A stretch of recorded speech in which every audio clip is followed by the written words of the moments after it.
So hey guys, what's going on? This video is gonna be a little bit heavy of a discussion today, a little bit serious, what the kids like to call real talk, I guess.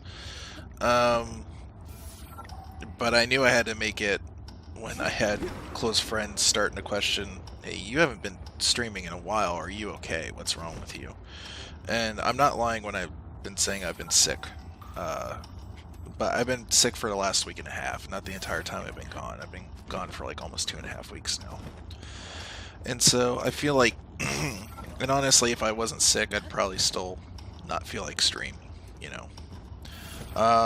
So I'm going to uh, try to make this as quick and concise as I can, but it's going to get a little personal, so if this is not what you're looking for, um, but you want to know when I'm going to stream again, I'll just tell you I'm going to try my best to stream this weekend. Um, but I think I'm done with stream schedules for right now anyways, at least for next few weeks until I get stuff in order. Um, so I'm going to kind of tell you guys, I guess, the story of how I started streaming. Uh, so believe it or not, 10 years ago, I was actually married. I was married to a girl named Melissa. And there's a bit of an age gap between us, actually. She was 22 when we got married, and I was 28. And I remember everybody thinking that was a big deal. But we just connected in a way that, um, if you've ever really, really been in love, I'm sure you know what I'm talking about. And so it was really nice and blissful, and it was some peace I was able to find. I was going through some things coming back from wartime in Iraq, and she was able to help me through that, and that was priceless to me. And unfortunately, about a year into our marriage, she got brain cancer, and she had passed away in early June of 2009. And every time around this time of year, I get depression because of it. And if you've been watching my stream at late December, you could probably see some of that kicking in. Um, but I made a rule last year that when this stuff kicks in, I'm not going to stream. I'm not going to put you guys through that. I'm not going to put myself through that. If it pops up in stream like it did last time, it was just because it hit me like in the middle of streaming. Like I probably started feeling good and then started getting a little bit crappy or whatever. Um, and I'm human. Sometimes I don't see these things coming. So that is what it is. What it is. But I promised myself if I was ever in the dumps, it doesn't make for a good stream, a good fun stream, and it's not fair to put you guys through that. So I made a rule that I would not stream, and that's a big reason why I took the first week off, is I was going through that. So uh, after she had passed away, um, I had decided to get the fuck out of Minnesota. That's where I was living at the time, and get away from everything that was going to remind me of her, because it was just like a constant thing. I couldn't stop thinking about it, and I was just trying to find some kind of relief. And so I moved to Washington with my family and stayed with them for a little while, just to try to figure out what the hell's next. And so I drifted around for a little bit, and I didn't really want to interact with people because I didn't know how. I was having a hard time just dealing with it on my own, so I didn't know how to interact with people. So the weird way I kind of got like human interaction was by watching stuff like YouTube. And I really only watched stuff that I had immense interest in, and it did help. It helped me think about something else besides her. And so I watched channels like, that's when I discovered like Newegg with Paul and Kyle, and that's when I started watching Tech Syndicate, and stuff like that. Um, and those channels, like by themselves, if Logan or Paul or Kyle or anybody watches this, thank you, because it really helped get me through a really fucked up time in my life. You have no idea. Uh, so I started, once I got started watching that, then I started getting into like groups. I like the old Tech Syndicate forums. I was a member of PC Per. I was a member of those forums for a little while, and I got to start to know a lot of people in the forums. And through that, some of those people knew some of the people I was watching, and they're like, "Yeah, we're gonna play games with Steve." It was actually when the Fragging Frogs had their virtual LAN, and it's like Steve's gonna be there. And I started playing. I showed up one day, and Steve's there, and we're playing games. We get to know each other, and I think Evolve had just come out, and not too many people had gotten Evolve, as if you guys know anything about the history of that game. And so we started. We had our own little group of people would just play Evolve, and that included Steve. And Steve eventually got Paul and Kyle talked into playing, and that's how I got to know all these guys. It was through connections I made through the forums and through groups like Fragging Frogs. And I was telling them about how I liked their content and stuff like that. And over time, it was just more of just an acquaintance that gamed with them, and it wasn't like we just became friends. I think we probably played games together for like a good like year and a half before I would say we started getting like to friendship status or anything. So it's nothing like that. And Paul and Kyle were getting ready to leave Newegg. Like, they were keeping it under their belt, but they were still working at Newegg, but they were ramping up their own channels. And so when Yoked kind of ended and they were doing their own thing, they started up Awesome Hardware.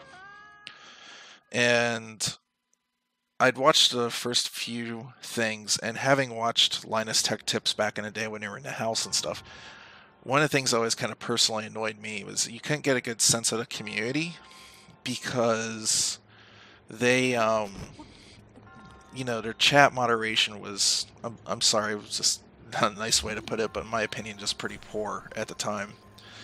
And so there's just a lot of chaos going on in there. And I didn't want that to happen to Awesome Hardware, so I kind of at the time I had already been moderating a few channels.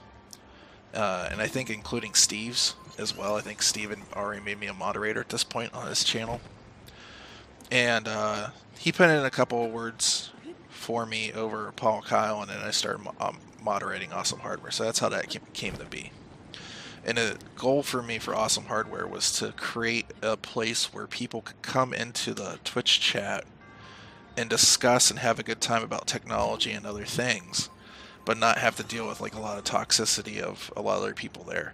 And a lot of that honestly was just being really hammering down on the chat sometimes. It's like if there's a lot of toxic people there, I would just start banning people left and right just to show people that I wasn't messing around. And at the time I was afraid this is probably too aggressive for these guys to really be for me to be doing, in their chat. And I'm sure it'll say something sooner or later. They never did, and the thing I learned about it is once people saw that there was somebody in there that was willing to enforce, just not the rules, but the kind of general mood of the room and what people are going for, I think really shaped the community. And now one of my proudest things is when we do raids and stuff like that, people will tell me all the time is I get raided all the time and I get lots of toxic people, but I never get it from Awesome Hardware. And that makes me so freaking proud that we have that kind of community now. And the community just keeps getting bigger and bigger because I think people feel comfortable coming there. So after doing that for a little while, and moderating a lot of other channels, I was almost getting a lot of requests to mod channels to the point of exhaustion. And I decided I've been doing YouTube for some time out of curiosity, but I really liked the live interaction of Twitch. And so I decided to start my own channel on Twitch. And so I started streaming. And one of the things I'll never forget is how these guys, Paul, Kyle, Steve, had all come together to try to help me, get that off the ground. It meant so much to me, ridiculously so. And I believe through them I'd met some other people and had some really good experiences. And not, some good, some bad. I've met some people in the community that I have different opinions of now because they were like trying to basically use me, is what it came down to. So, not everything was great, but for the most part, it's been pretty great. But, Steve, I don't know if he's comfortable with me saying, but he's helped me in the past. Paul's offered some advice both on YouTube and Twitch. And same with Kyle. Kyle actually put me and Steve, when Steve was trying to do Master Minutes, into a contest to get followers on our channel. And that's how I ended up with like, I think originally it was like 30,000. And over the past year and a half I've been streaming, it kind of dropped down to, I think it's like 21,000, something like that now. And I've been doing Twitch for, it feels like almost like 4 years now. And I do enjoy the aspect of it being live, but if I have to be honest, I wish I saw more growth. Like my viewer numbers have stayed steady when I really try. When I really hit it hard, I hit about 20 and then I plateau there.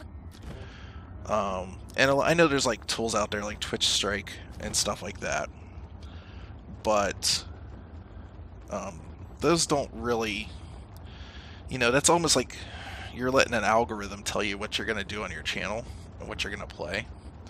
And then the other thing that hits me really bad with the channel growth is the fact that I do suffer from depression every once in a while, and I can't put my life on a schedule. I can't be like, I'm gonna stream at this time every single time, because if I'm suffering from any kind of depression, I don't have the personality where I can come in and kind of fake it. I'm not that type of person. I can't do that. So that's a lot of the reason why you guys haven't been seeing me. And it sucks because I know being consistent and hitting it hard all the time is what really makes you successful in Twitch. And it honestly, it really blows that I can't do that, because I really want to make it successful. So I've decided to kind of pull back from Twitch a little bit, because I've been spending a lot of time, and as you do with like, say, certain anniversaries and stuff, you tend to reflect back on certain things. And Twitch is mostly, it's fun, I enjoy doing it, but it's also a financial drain, and it's not really been a success for me. And the same with YouTube, and I don't think it's ever going to be. It's just, I can't put what I need to into it, and I can't